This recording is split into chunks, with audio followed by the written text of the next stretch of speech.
Review of Odela 2 2022లో చూసిన Odela railway station మూవీయే పెద్దగా అనిపించలేదు. ఓటీటీ రిలీజ్ కాబట్టి ఏదో అలా చూసేసాం. అలా చూసేయడం వల్ల ఏమో ఆహాలో వాచ్ టైం పెరిగింది. ఇంక ఈ ఫ్రాంచైజీని కంటిన్యూ చేయాలనుకున్నారు. ఈసారి ఓటీటీ కాకుండా స్ట్రైట్ థియేటర్ రిలీజ్ చేశారు. ఇమేజ్ కోసం తమన్నా గారిని తీసుకున్నారు. అయితే ఫస్ట్ పార్ట్లోనే దీనికి కూడా సంపత్ నంది గారే స్టోరీ స్క్రీన్ ప్లే అందించారు. డైరెక్టర్ పర్యవేక్షణ కూడా ఆయనే. కానీ ఒరిజినల్గా డైరెక్టర్ మాత్రం అశోక్ తేజ గారు. బట్ ఆయన ఈ సినిమాకి డైరెక్టర్ అని చాలా మందికి తెలిసి ఉండదు. ఎనీవేస్ ఇంకా మ్యాటర్లోకి వెళ్ళిపోతే ఇప్పుడే నా షో కంప్లీట్ అయింది. ఆఫ్టర్ వాచింగ్ దిస్ నా ఒపీనియన్ చెప్పాలంటే నచ్చలేదు నాకు. ఎందుకో కూడా చెప్తా. ఫస్ట్ పార్ట్ని థ్రిల్లర్ జానర్లో చూపిస్తే సెకండ్ పార్ట్ని అన్ఎక్స్పెక్టెడ్గా హారర్ థ్రిల్లర్కి షిఫ్ట్ చేశారు. మంచి సూపర్ న్యాచురల్ థీమ్ అవుతుందేమో అనుకున్నా, కానీ అటెంప్ట్ ఒక్కటే వర్కౌట్ అయింది. చాలా వీక్ స్టోరీ లైన్ అయిపోయింది. వీక్ మాత్రమే కాదు, అంతకు మించి పక్కా ప్రెడిక్టబుల్. తిరుపతి చావుతే అండైన ఫస్ట్ పార్ట్కి కంటిన్యూషన్ ఇది. అతని శవానికి శాంతి ఉండకూడదని పంతులు చెప్తే ఊరంతా కలిసి అతనికి సమాధి శిక్ష అని ఒకటి వేస్తారు.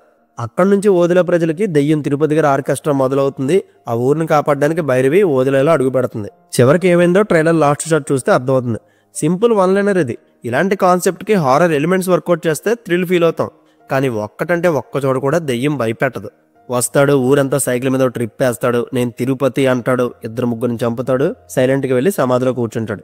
ఇదే నైట్ అయితే ఆ దెయ్యం లైఫ్ స్టైల్. భయపెట్టడం లాంటివి ఏమీ ఉండవు. అండ్ ఈ దెయ్యం డైలాగ్ డెలివరీ కూడా అరుంధతి పశుపతిలానే ఉంటుంది. రవిశంకర్ గారు దీనికి డబ్బింగ్ చెప్పలేదు కాబట్టి సరిపోయింది, లేదంటే పశుపతి 2.0 అయి ఉండేది. నాకు తెలిసి ఈ దెయ్యం డైలాగ్ ఇన్స్పిరేషన్ పశుపతి నుంచే తీసుకున్నారు. బట్ ఆ దెయ్యం క్యారెక్టర్ చేసిన వశిష్ఠ గారి పెర్ఫార్మెన్స్ నాకు బాగా నచ్చింది. అతని ఓన్ డబ్బింగ్ ఇంప్రెస్ చేసింది. ఇంకా శివభక్తురాలుగా తమన్నా గారు ఓకేష్ గానే అనిపించారు. రావడమే మూవీ గ్రాఫ్ పెంచుతుందామె, కానీ డివోషనల్ ఆస్పెక్ట్లో పవర్ఫుల్ గానే కనిపించలేదు. 1-2 సీన్స్ తప్ప అంత ఇంపాక్ట్ లేదు. కానీ భైరవి రోల్ కోసం తన సిన్సియర్ ఎఫర్ట్స్ పెట్టింది. ఆ విషయంలో మెచ్చుకోవాలి. అండ్ డైరెక్టర్ ఎలా చెప్తే అలా చేస్తుందామె. తన తప్పే ఉండదు. ప్రాబ్లం అంతా రైటింగ్ అండ్ డైరెక్షన్లోనే. ఎంగేజింగ్ ఎలిమెంట్స్ కానీ స్ట్రాంగ్ ఎమోషన్ కానీ ఎక్కడ వర్కౌట్ అవ్వో. కథ స్టార్ట్ అయిన స్టేజింగ్ ఒక్కటే ఇంప్రెస్ చేసింది.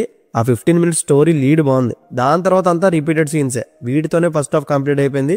తమన్నా గారి ఎంట్రీ కొంచెం హై ఇస్తుంది. అండ్ డైలాగ్స్ మాత్రం బాగా అనిపించాయి. ముఖ్యంగా తమన్నా గారికి దెయ్యం తిరుపతి గారి మధ్య ఫేస్ ఆఫ్ లో డైలాగ్స్ బాగుంటాయి. స్టోరీలో ఏం లేదని తెలిసి VFX లో ఏదైనా మ్యాజిక్ చేద్దామని కొన్ని సీన్స్ క్రియేట్ చేసుకున్నారు, కానీ తేలిపోయాయి. అండ్ ఆ క్లైమాక్స్ కానీ అక్కడ VFX కానీ అసలు ఎక్కలేదు. వాళ్ళకున్న లో బడ్జెట్ లో విజువల్ ఎఫెక్ట్స్ సోగానే ఉన్నాయి. ఇంకా దీనికి 2.5 hours రన్ టైం అవసరమే లేదు. 2 గంటల్లో నీట్గా ఫినిష్ చేసి ఉంటే బెటర్గా ఉంది. Pre climax to climax portions చాలా నీరసంగా వెళ్ళాయి. ఆర్టిఫిషియల్ ఫీల్ వచ్చింది. డివోషనల్ ఆస్పెక్ట్ని కూడా సరిగ్గా వాడుకోలే. మోస్ట్ ఇంపార్టెంట్లీ ఇలాంటి హారర్ ఫిల్మ్స్కి మ్యూజిక్ చాలా ఇంపార్టెంట్. కానీ అజనీష్ గారు దెబ్బేస్తారు. ఒక్క బీజియం కూడా గుర్తులేదంటే చూడండి. అట్లీస్ట్ క్లైమాక్స్లో అయినా కొడతారనుకుంటే అది కూడా బొక్క పెట్టారు. Music biggest drawback. And music తెలివేట్ చేసే 1-2 హై సీన్స్ ఇందులో ఉన్నాయి, కానీ ఆ టైంలో ఆయన ఏం చేస్తున్నారో తెలియదు. And overall just few scenes తప్ప స్టోరీ ఎక్కడ ఎంగేజ్ చేయదు. బట్ ఆ నెరేటివ్ ఒకటే బిట్స్ అండ్ పీసెస్కి ఇంప్రెస్ చేసింది. అండ్ చనిపోయిన దెయ్యం తిరుపతి గారు మళ్ళీ ఎందుకు వచ్చారు, వచ్చి ఏం చేశారు, వాడి గేమ్ ప్లేని భైరవి గారు ఎలా అడ్డుకున్నారో ఈ ఓదిలా 2లో చూడాలి. నా సజెషన్ ఏంటంటే ఈ పార్ట్తోనే ఓదిలా ఫ్రాంచైజీని ఆపేస్తే బెటర్. ఎందుకంటే చివరిలో మళ్ళీ థర్డ్ పార్ట్ ఉంటుందని అనౌన్స్ చేశారు. అదే భయపెట్టింది మూవీ అంతట్లో. ఇంకా స్టార్టింగ్లో కొంచెం అడల్ట్ కంటెంట్ ఉంటుంది, వైలెన్స్ కూడా బాగానే ఉంది. ఫైనల్గా ఈ మూవీకి నేను ఇస్తున్న rating 2.5 out of 5. So see you in the next video. Take care friends and thank you.